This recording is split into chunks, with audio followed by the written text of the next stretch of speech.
자, 교재가 나왔습니다. 오늘은 중개사무소의 개설 등록 58쪽입니다. 58쪽 제9조 등록이 지금 실려 있는데요. 그 조문 잠깐 읽어드리겠습니다. 중개사무소의 개설 등록 1항이에요. 중개업을 영위하려는 자는 밑줄입니다. 국토교통부령으로 정한 바에 따라 중개사무소, 법인에게는 주된 중개사무소를 말한다를 두려는 지역을 관할하는 시장, 구가 설치되지 아니한 시시장과 특별자치도 행정시의 시장을 말한다. 이와 같다. 군수 또는 구청장, 이하 등록관청이란다. 에게 중개사무소의 개설 등록을 해야 한다. 개설 등록을 해야 한다의 밑줄이에요. 자, 그래서 오늘은 이제 등록 파트를 들어가는 겁니다. 그래서 구조 1항 조문을 읽어봤는데, 중개업을 영위하려는 자예요. 중개업을 영위하려는 자는 이 법에 따른 중개사무소의 개설 등록을 해야 한다 그랬어요. 그럼 이걸 거꾸로 해석하면 중개업이 아니라면 등록할 필요가 없다는 얘기죠. 이 얘기예요. 등록은 영업 허가를 얘기합니다. 그래서 지금 용어의 정의를 공부한 적이 있는데 지난주에 중개업이라 하면 다른 사람의 의뢰에 의하여 일정 보수를 받고 중개를 업으로 행하는 것. 기억나세요? 이게 중개업정이었어요. 그러면 중개에 해당돼야지만 중개업이 될 수 있다고 그랬고요. 그러면 중개는 중개대상물에 대한 알선이라고 했지 않습니까? 그러면 중개대상물에 대한 알선이 아닌 것은 중개가 아니고 그럼 중개업도 될 수가 없어요. 따라서 컨설팅이라든가 분양대행이었습니다. 컨설팅이나 분양대행만 목적으로 했다. 그럼 이건 중개가 아니죠. 그럼 이것도 중개업이 아니에요. 그럼 이것만 목적으로 한다면 등록할 필요가 없네요. 근데 만약에 컨설팅이나 분양대행에 부수하여 중개를 업으로 하고자 한다. 그럼 이때는 등록을 하셔야 된다. 그러니까 주된 업무로 하든 부수적으로 하든 중개업을 할 때는 무조건 등록을 하는 거예요. 우리 국토교통부 유권 해석은요, 인터넷상으로만 중개업을 한다라고 하더라도 중개사무소 확보하고 등록을 해야 된다는 게 유권 해석인데 일단 타당한 걸로 보여요. 그래서 어쨌든 중개업을 할 때는 무조건 등록을 하셔야 됩니다. 자, 그럼 그 정도 이해를 해 두시고요.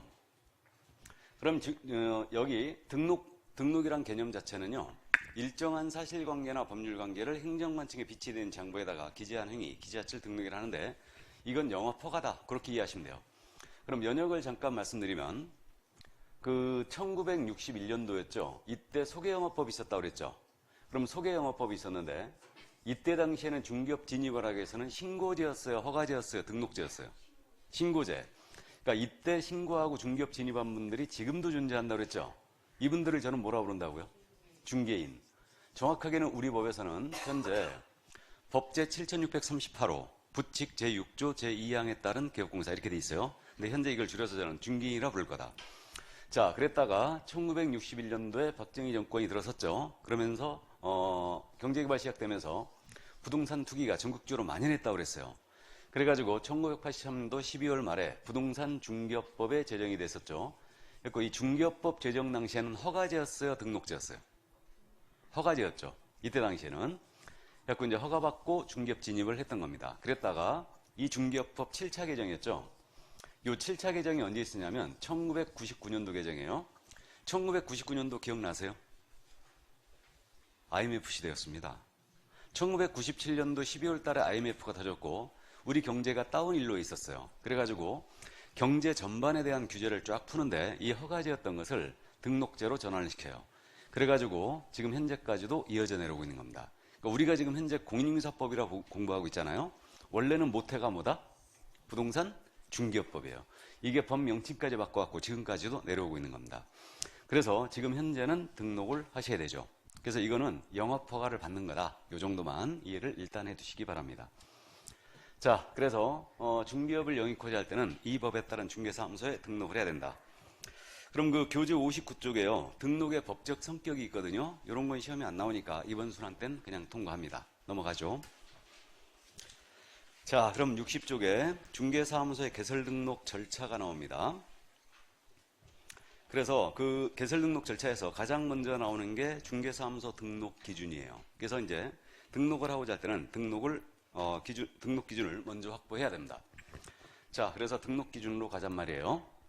지금 현재 그러면 등록 기준에서 등록을 할 수 있는 자는 크게 나누면요. 개인과 법인으로 나눠볼 수 있어요. 개인과 법인으로 나눠볼 수 있는데 우리 민법에서는 개인을 뭐라고 불러요? 자연인. 자연이라 불러요. 민법은 개인이 쓸데없이 어려운 말 쓰기 좋아하죠. 그냥 개인 그래도 되는데 자연이 이렇게 부릅니다. 그럼 현재 개인의 등록 기준입니다. 개인의 등록 기준은 공인중개사 자격을 먼저 취득할 것. 이게 가장 먼저예요. 개인의 경우는 자격증이 없으면 절대 등록을 할 수가 없습니다. 자격 무조건 따야 돼요. 그리고 중개업을 영위하는 물적 설비를 확보해야 됩니다. 이게 중개사무소예요. 그러니까 사무소로 확보를 미리 해놓는 겁니다. 확보 계획으로 들어가는 게 없어요. 확보를 미리 해놓으셔야 돼요. 해놓으셔야 되고, 그리고 교육을 받고 오셔야 되거든요. 우리가 식당을 하더라도 가서 교육받고 옵니다. 그래서 식품위생법에 따라 교육을 받듯이 우리도 실무에 나가기 전에 받는 교육이다 해서 교육을 받고 오셔야 되는데 이게 실무교육이에요. 실무교육을 받으셔야 되고 결격에 해당이 안 돼 있어야 됩니다. 그럼 결격 사유는 이제 다시 공부하는데 이 결격이라는 것은 그거죠. 자격이 안 된다는 거예요. 등록의 자격이 안 되는 건데 대표적인 결격이 미성년이라든가 전과사실이 있는 거예요. 이건 개업공사의 신뢰도를 높이는 제도죠. 그래서 중개사무소에 갔는데 솜털이 보송한 미성년자가 앉아있는 거예요. 신뢰가 가요, 안 가요? 안 가죠. 그런 사유에 안 걸려 있어야 되고 사기 전과 18범이 교도소에 나오자마자 앉아있으면 안 되죠. 신뢰가 안 가요. 그러니까 역시 그런 사유에 안 걸려 있어야 됩니다. 그럼 개인의 등록 기준은 암기할 필요도 없고 쉽게 이해가 되거든요. 쉽게 이해가 되는데 이 뒤에 숨어있는 내용을 우리는 이해를 하고 있어야 됩니다. 이 뒤에 숨어있는 내용. 그래서 지금 공인중개사 자격 취득과 관련해서는요. 변호사만 주의하면 돼요. 그 서초동에 있는 변호사가요. 지금 우리나라에서는 변호사가 모든 법률적인 서비스를 대행할 수 있습니다. 그래가지고 서초동의 한 변호사가 변호자증 가지고 서초구청장에게 등록을 해달라고 등록 신청을 들어갔던 거예요. 근데 공사자증이 없었죠. 그러니까 서초구청장이 반려를 했어요. 공사자증 갖고 와라. 반려하자 이 변호사가 서초구청장을 상대로 소송을 제기합니다. 행정소송을 제기했어요. 그래가지고 등록을 해달라. 그래서 이 소송이 대법원까지 갔습니다. 대법원에서 뭐라고 그랬냐. 쓸데없는 소리 하지 말고 공사자증 갖고 와라 이랬습니다. 그래서 변호사일지라도 공인중개사 자격증이 없다면 중개사무소에 개설 등록을 할 수 없어요. 시험에서 만약에 이렇게 내면 너무 쉽게 알아보죠, 이거. 이게. 근데 그렇게 안 된다는 거죠. 그러니까 시험에서는 이 부분을 이렇게 물어보는 거예요. 변호사는 중개사무소 등록 기준을 적용받지 않는다라고 내는 거죠. 적용받지 않는다. OX. 변호사는 중개사무소 등록 기준을 적용받지 않는다. OX. X. 그죠? 그러니까 우리가 단순 암기해서 보는 시험이 절대 아니에요. 이해는 기본이고요. 여기에 이제 이 지문을 비틀어서 낸다는 거죠. 그러니까 이런 것들을 빨리빨리 캐치해야 돼요. 그러니까 이런 것들이 정확하게 이해가 안 돼 있는 분들은 이제 사실 우리 과목은 국어도 잘 하셔야 됩니다. 나중에 이제 문제풀이 과정에서 그런 부분들을 정리를 할 건데 어쨌든 변호사 등록 기준을 적용을 받죠. 그래서 변호사일지라도 자격증이 없으면 등록 안 됩니다. 이 정도만 주의하시고 다음에 이제 중개사무소 확보라고 했거든요. 그럼 중개사무소에 대한 자세한 내용은 후일 다시 공부하는데 또 기준에 대한 부분, 이 부분을 보겠습니다. 이 중개사무소 기준에 대해서는 일단은 우리 법에 건축물 대장에 기재가 된 건물에 확보하라 이랬어요. 그래서 소유, 전세, 임대차, 사용대차의 방법으로 등록 신청하는 자가 그 사용권을 확보를 해야 된다고 그랬죠. 다만 건축물 대장에 기재가 안 돼 있지만 준공이 떨어진 건물에는 설치할 수 있다라고 돼 있어요. 이렇게. 자, 그래서 이 지금 설치 기준은 중개사무소에 대해서는 이렇게만 딱 돼 있거든요. 그래서 이제 해석에 의존하여 우리는 중개사무소의 기준을 따져보는 거예요. 해석에 의존해서. 그럼 건축물 대장에 기재가 된 건물이 되니까 무허가 불법 건축물이에요. 여기는 설치할 수 없습니다. 이게. 그러면 우리가 그 컨테이너와 같은 가설 건축물 본 적 있죠? 그러면 이 가설 건축물에 설치할 수 있느냐? 이 문제가 있거든요. 이게. 여기에는 설치할 수 없습니다. 건축물 대장에 기재가 돼 있어야 되기 때문에 이 가설 건축물, 컨테이너 같은 거는 건축물 대장에 기재가 안 돼 있는 거예요. 그러니까 여기는 설치가 안 됩니다. 근데 우리가 지방 쪽 내려가다 보면요. 컨테이너 사무실 있는 거 보신 적 있죠? 그거는 아주 예전에 설치했거나 아니면 그 컨테이너로 설치했지만 그게 건축물 대장이 작성이 된 건물일 가능성이 커요. 그러니까 컨테이너로 놓으면서 이걸 건축허가를 받아버린 거죠. 그래가지고 건축물 대장이 작성이 될 가능성이 큽니다. 그러니까 현재 건축물 대장에 기재가 안 돼 있으면 등록을 할 수가 없어요. 이게 원칙이거든요. 그래서 어쨌든 가설 건축물에는 안 된다고 기억해 두시고 이 규정을 봤을 때 면적을 제한하는 규정은 있어요, 없어요? 면적 제한 규정은 없습니다. 근데 적정 면적이면 돼요. 근데 실물을 봤을 때 중개사무소 전용 면적 기준 했을 때요. 6평 정도는 돼야 될 걸로 보여요. 6평 정도. 6평 정도 돼야지 책상 2개 정도 놓고 그 다음에 테이블 하나 놓고 그렇게 이제 설치가 가능한 걸로 보입니다. 그러니까 요 정도는 확보해야 되는 걸로 보여요. 우리가 전문 직업이니까 사무소가 너무 좁아도 없어 보입니다. 그러니까 웬만하면 이제 이 정도는 면적을 확보해야 돼요. 그러나 이제 우리가 중심 상업 지역이라든가 또는 이제 주거 지역 같은데 중개사무소 설치하는데 1층에 설치하죠. 그러니까 이제 세가 너무 비싸니까 큰 면적을 안 얻고 이제 조그맣게 이렇게 임차를 하고 그러는데 너무 적어도 사실 이거는 조금 문제가 있어 보여요. 그러니까 6평 정도는 돼야 되는 걸로 일단 보입니다. 자, 그래서 중개사무소 기준 요 정도 이해해 주시고 이제 자세한 내용은 다시 이제 오늘 마지막 시간 정도에 들여다볼 거예요. 자, 그다음에 이제 실무교육에 대한 부분인데 요 교육에 대한 내용도 우리가 다시 공부하는데 이 교육에 대해서는 실무교육 간단하게 말씀만 드리고 넘어갑니다.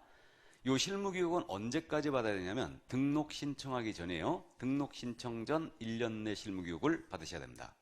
일단 그래서 우리가 지금 12월 1일 날 32회 합격자들이 발표되겠죠. 그러니까 12월 1일 날 합격자 발표가 있게 되면요. 실무교육이 한창 진행이 됩니다. 그래서 원래 요 실무교육은 지금 현재 우리 협회에서 위탁 시행을 하고 있거든요. 그래서 협회에서 위탁 시행을 하고 있는데 그 사회를 가서 교육을 받아야 돼요. 근데 이 코로나 시대에 와가지고 이제 온라인 교육이 가능해졌다는 거죠. 그래서 온라인으로 받던 집합교육으로 받던 이렇게 이제 신청을 해가지고 4일 가서 교육을 받아야 돼요. 그럼 4일 받으면요. 하루에 7시간씩 교육을 받거든요. 그러니까 7시간씩 4일, 28시간을 교육을 받아요. 교육비는 현재 13만 원입니다. 협회에서. 그렇게 지금 현재 운영이 되고 있어요. 그래서 원래 온라인 교육을 안 할 때는요. 집합교육을 지금 하루는 온라인, 하루 3일은 집합교육을 했는데 이게 합격자 발표가 났지 않습니까? 그러면 우리가 개업을 한다. 내가 개업을 하면 빨리 가서 교육을 받고 와야 되거든요. 만약에 소공으로 근무한다라고 하더라도 교육받고 와야 돼요. 똑같이 실무교육을 받고 와야 되는데. 그래서 이게 막 교육이 계속 밀려요. 집합교육 할 때는. 밀려가지고 저기 충청도 가서 교육받고 오는 거예요.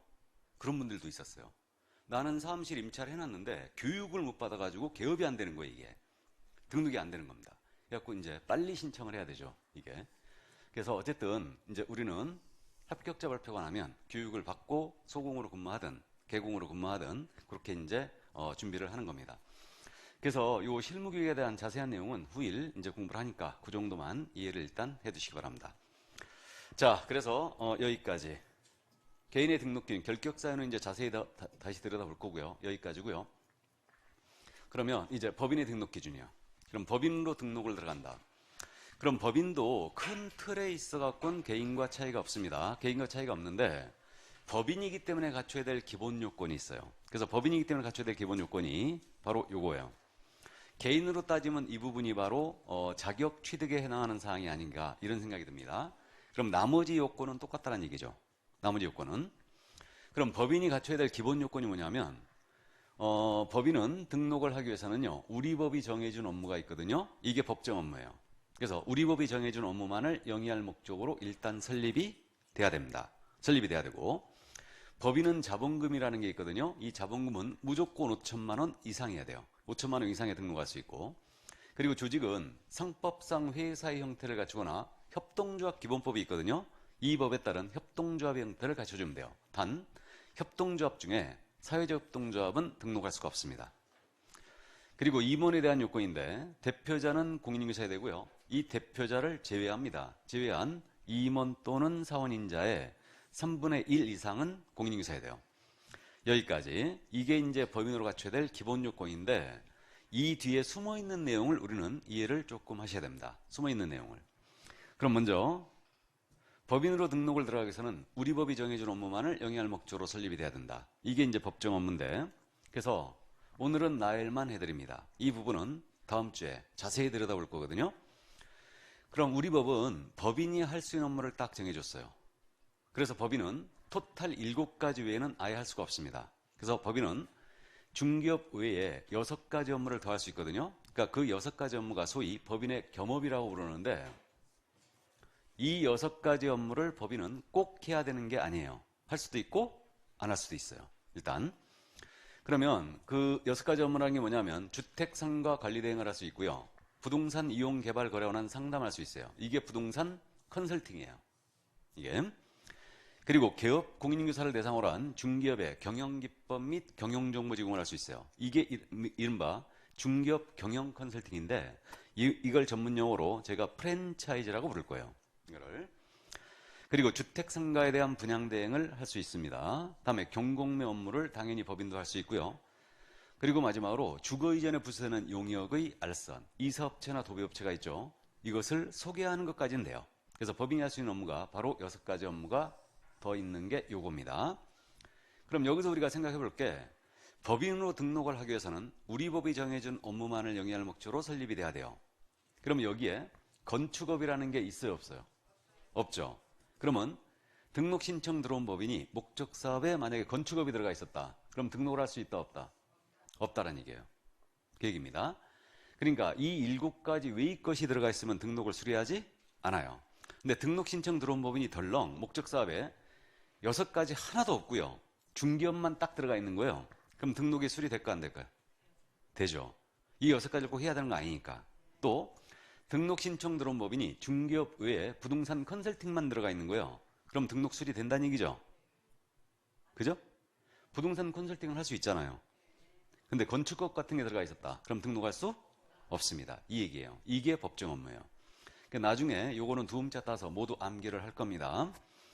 자, 그러면 법정 업무가 이거라는 거 감만 잡아두시고 다음에 자본금은 5천만 원 이상이 된다고 그랬죠. 그러면 법인으로 설립할 때는 자본금은 무조건 5천만 원 이상이 됩니다. 이거는 법인 설립할 때 초기 투하 자본이라고 이해하시면 돼요. 그래서 정확하게는 법인 등급에 나타난 납입 자본금이 5천만 원 이상이 돼야 됩니다. 무조건 그래야 되고요. 그리고 이제 조직은 상법상 회사이거나 협동조합이 된다고 그랬죠. 그럼 상법상 회사를 따져보면요. 상법상 회사는 지금 현재 우리 상법을 봤더니 5가지가 있어요. 잘 아시는 주식회사가 있고요. 유한회사라는 게 있어요. 다음에 유한책임회사가 있고요. 합자회사라는 게 있고 한명회사가 있어요. 그러면 주의할 점은요. 중개법인으로 설립을 할 때 상법상 회사인 경우는 반드시 주식회사이어야 한다. OX, X. 반드시 주식회사일 필요는 없죠. 주식회사에도 되고 합자회사도 되고 한명회사에도 됩니다. 아무 상관이 없어요. 그것만 주의하면 돼요. 그럼 회사 제도에 대한 깊이 있는 이해는 필요가 없어요. 근데 가볍게 말씀드리면 지금 주식회사는 주주들로 구성된 회사라고 이해하시면 돼요. 그 다음에 유한회사는 유한책임사원, 유한책임회사도 마찬가지인데 유한책임사원으로 구성된 회사예요. 자, 여기서 그럼 이제 사원이라는 표현을 조금 이해할 필요가 있거든요. 법에서 이 사원이라는 표현 있죠. 이 사원이라는 표현은 회사의 종업원을 얘기하는 게 절대 아니에요. 이 회사의 투자자를 얘기합니다. 출자자. 그러니까 법에서 사원이라는 표현은 회사의 투자자를 얘기해요. 그럼 투자자인 자가 유한 책임을 진다. 그럼 이게 무슨 말이냐면 투자한 금액을 한도로 회사 채무에 대한 책임을 지는 거예요. 이게 바로 유한 책임이에요. 그러면 이게 유한회사입니다. 이게 유한회사인데 이 유한회사에 제가 1억을 투자했어요. 1억을 투자했는데 이 회사가 은행을 상대로 금 20억을 빌렸거든요. 근데 이것을 못 갚은 상태에서 이 회사가 망해버렸어요. 망했습니다. 그럼 나는 일단 1억 투자한 거 날리는 거죠. 그럼 내 개인 재산 가지고 이 은행에 20억 책임을 진다 안 진다? 안 진다. 이게 유한 책임이에요. 그러니까 자신이 투자한 금액을 한도로 회사 채무에 대한 책임을 지는 걸 이걸 유한 책임이란다. 그러니까 이들로 구성된 회사가 바로 유한회사와 유한책임회사예요. 그럼 생각해보면 주식회사 주주도 유한책임사원이 분명히 맞죠. 주식회사의 주식을 내가 샀는데 그 회사 망해버렸다. 그러면 나는 주식 산 금액 날리고 마는 겁니다. 개인 재산 가지고 책임을 지지 않아요. 이게. 그러니까 말만 틀릴 뿐 둘이 같다는 얘기죠. 그리고 우리 상법은 당초 주식회사는 대규모를 예상했어요. 유한회사는 소규모를 예상했습니다. 그리고 유한책임회사는 아주 조그맣게 가족들끼리 작은 회사를 운영하잖아요. 그럼 이거로 가라 하고 이게 도입이 돼 있는 거예요. 이게. 그래서 이 세 회사의 차이는 그 정도가 있습니다. 그럼 여기 한명회사 있죠. 이 한명회사는 유한회사와 정반대 회사예요. 한 명회사는